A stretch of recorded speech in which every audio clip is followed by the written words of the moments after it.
제가 항상 강조를 했지만 우리 인생은 장거리 레이스와 같습니다. 마라톤은 42.19km죠. 100m 경기가 아닙니다. 그러니까 우리 인생은 그냥 앞만 보고 달리지만 바로 앞만 보시면 안 되고 멀리를 좀 내다볼 수 있어야 돼요.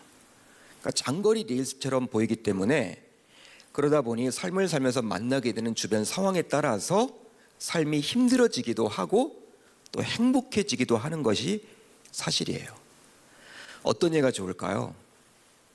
이 예가 좋을 것 같습니다. 요즘에 우리의 관심사는 온통 이 코로나죠.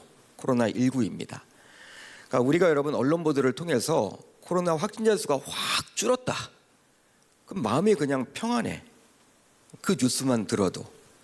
요새같이 확진자 수가 확 늘었다. 어떻습니까? 마음이 좀 힘들죠. 불안하죠. 근심이 생긴단 말이에요. 그런데 이것은 자신의 주번 역견 때문에 생긴 것입니다. 자기가 코로나 걸린 것도 아니고 자기 가족이 지금 어려움을 당한 것도 아닙니다. 그런데 환경이 그렇게 우리의 마음까지도 좌지우지하는 거예요. 그러니까 환경의 영향을 우리 인간은 받을 수밖에 없습니다. 실제 그래요. 내가 겪지 않아도 내 주변에서 일어나는 일 때문에 힘들어질 수도 있고 행복해지기도 한단 말이죠. 하지만 주변 상황은 항상 바뀔 수도 있기 때문에 하나님을 믿는 우리 신자라면 주변 상황에 의해서 행복해지거나 불행해져서는 곤란하고 언제나 자신의 마음이 평안해질 수 있도록 자신의 마음을 잘 지켜야만 합니다. 세상에 나아가서도 이런 말이 있죠. 야, 뭐든지 마음 먹기에 달려 있어. 야, 뭐든지 마음 먹기에 달려 있어. 그 말이 맞아요.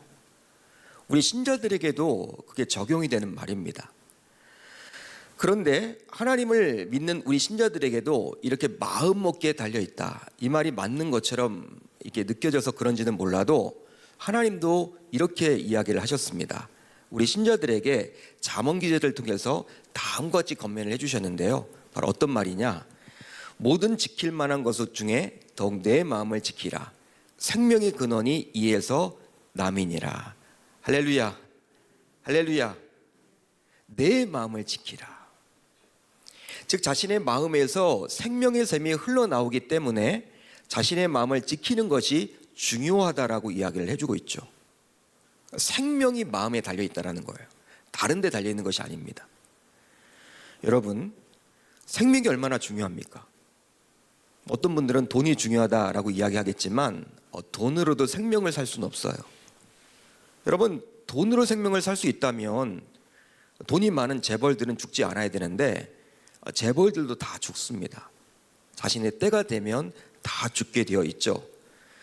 피할 수가 없어요. 그런데 그렇게 중요한 생명의 근원이 바로 마음에 달려 있다고 하기에 이 마음을 지키는 것은 어쩌면 돈보다도 더 중요하다고 볼 수 있는 것이죠. 더욱이 금년을 마무리하고 새해를 준비해야 하는 요즘, 악화된 코로나 상황으로 인해서 마음을 지켜내기가 어느 때보다도 힘든 시기를 우리는 살고 있어요. 어느 때보다도 힘든 시기인 것 같아요. 이 연말 이제 맞이해서 우리가 많은 준비를 하고 있지만 악화된 코로나로 인해서 정말 참 만만치 않은 것 같습니다. 마음 지켜내기가. 따라서 우리는 자신의 마음을 지키려고 몸부림을 쳐야만 하겠죠. 그렇다면 마음의 근심은 왜 생겨나는 것일까요? 여러분, 우리가 마음에 근심이 생긴단 말이에요. 왜 생겨납니까? 바로 앞날에 대한 불안함 때문입니다. 다른 게 아니에요. 불안함이죠. 미래에 대한 불안함.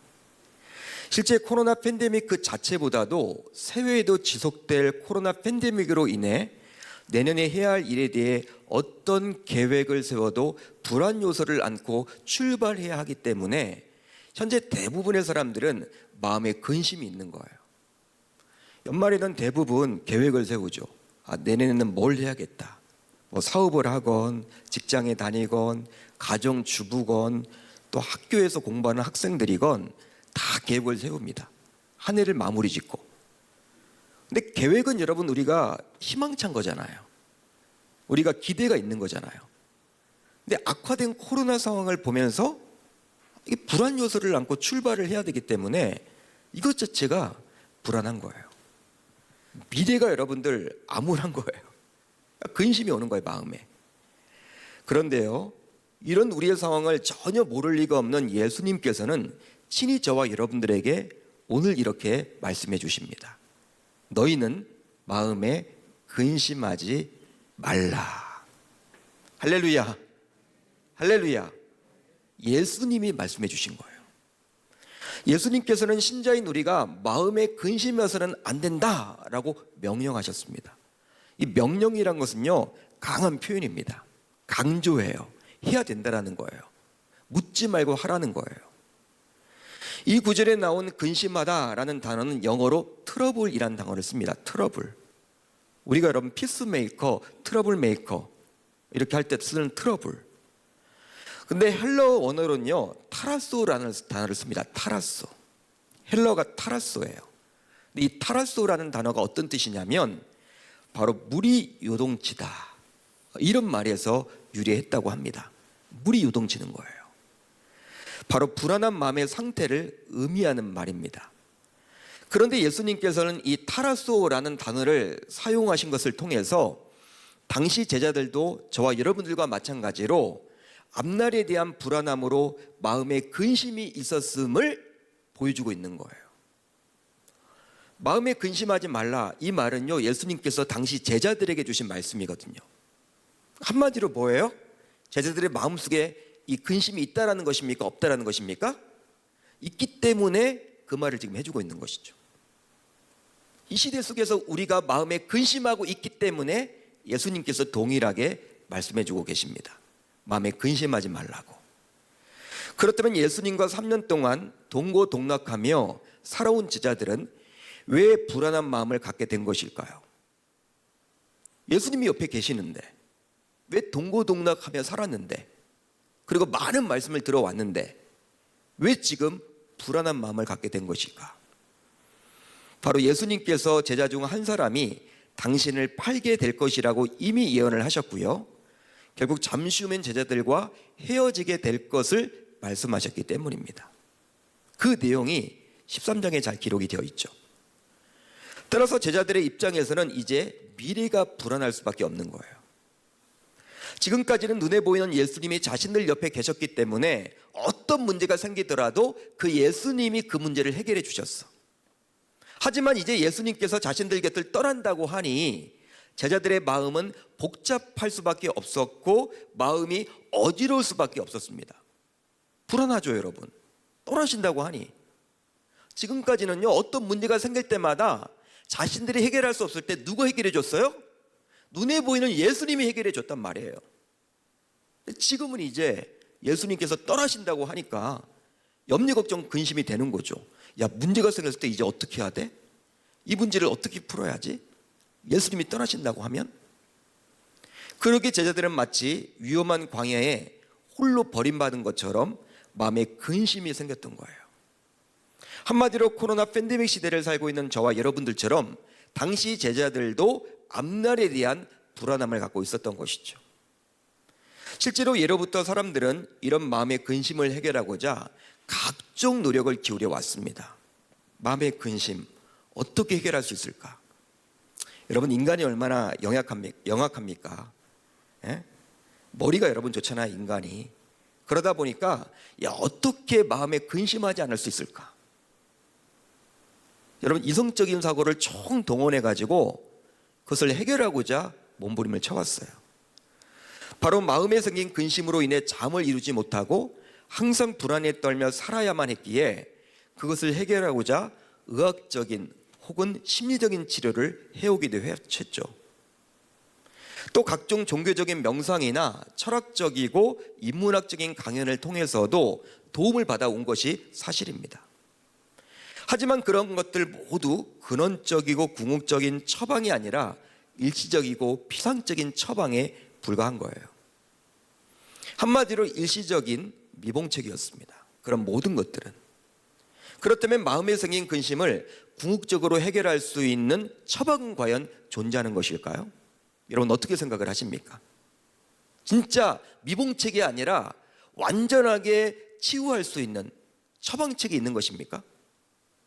예수님께서는 분명히 오늘 말씀을 통해서 존재한다라고 이야기를 해주고 계십니다. 따라서 친자로서 하나님의 말씀을 진리라고 믿는다면 오늘 말씀을 통해서 마음의 근심을 해결할 수 있는 답을 얻을 수 있기를 바랍니다. 그런 은혜가 있기를 바라요. 성경 66권이 하나님의 말씀이라고 진리라고 믿는다면 여러분들이 이 말씀 붙들고 이제 살아내는 거예요. 그렇게 된다면 말씀에 나와 있는 그대로 하기만 한다면 여러분들의 마음에 더 이상 이제 근심으로 살아내지 않을 거예요. 기대가 되시죠? 이 말씀 붙들고 이제는 근심 없이 살아낼 수 있기를 우리 주님의 이름으로 축원합니다. 자, 그러면 마음의 근심을 해결할 수 있는 궁극적인 방법은 뭘까요? 바로 성부 하나님과 그가 보내신 아들 예수 그리스도를 믿을 때 가능합니다. 다른 방법은 없어요. 너희는 마음에 근심하지 말라. 하나님을 믿으니 또 나를 믿으라. 예수님께서는 친히 마음의 근심을 해결할 방법으로 하나님과 예수님을 믿어야 한다라고 말씀해 주셨습니다. 실제로 당시 제자들은 하나님과 예수님을 믿는다고 했어요. 예수님을 3년 동안 따라다녔기 때문에 하나님도 믿고 예수님도 믿는다고 이야기를 했습니다. 자신들은 믿음이 있다라고 제자들은 여겼어요. 하지만 예수님께서는 그들의 믿음이 아직 온전하다고 보지를 못했던 거예요. 인정할 수가 없었던 거예요. 그러기에 제자들에게 다시금 하나님과 예수님을 믿는 그 믿음을 강조하고 있는 것이죠. 그렇다면 왜 믿음이 중요합니까? 여러분, 왜 믿음이 중요한 거예요? 바로 흔들리는 마음, 어지러운 마음, 요동하는 마음, 떠내려가는 마음에 더 이상 파장을 일으키지 않고 닻을 내려서 어딘가에 붙을 수 있도록 하는 것이 바로 믿음의 역할이기 때문입니다. 믿음이 그렇기 때문에 중요한 거예요. 여러분, 천국이 있다는 것은요, 우리가 기대가 되는 거죠. 여기에서의 끝이 아니잖아. 여러분, 인생을 살아낼 때 여기에서 끝이다. 그럼 여러분, 우리가 소망이 없잖아요. 죽음이 여러분 끝이기 때문에 죽음과 여러분 딱 맞닥뜨리게 되면요, 불안해요. 열심히 살아왔어도 포기하게 됩니다. 그렇지만 죽음 이후에 내세가 있다는 것을 믿는 사람들은요, 죽음 이후를 또 기대하게 되는 것이죠. 제2의 인생을 기대하게 된단 말이에요. 제자들에게 열심히 현세를 살아내라. 그렇지만 이것이 끝이 아니라 죽음 이후에 너희들이 가야 될 천국이 분명히 있다. 그 이야기를 가지고 믿음으로 살아내라. 지금 그 이야기를 해주고 있는 것이죠. 실제로 믿음으로 살아낸다 하더라도 이 세상에서 살아가는 한 마음의 근심을 가질 수밖에 없습니다. 여러분, 그렇죠. 해보셨잖아요. 여러분 다 신자잖아. 하나님 믿으시잖아요. 하나님 안 믿는 분은 아무도 없어요. 일부 예배 나오시는 분들은. 그렇지만 마음에 근심이 있습니까, 없습니까? 있단 말이에요. 하지만 내세에서는 이 땅에서의 모든 근심과 모순이 비로소 온전히 해결될 수 있는 곳이라는 거예요. 그것을 여러분 기억하라는 것이죠.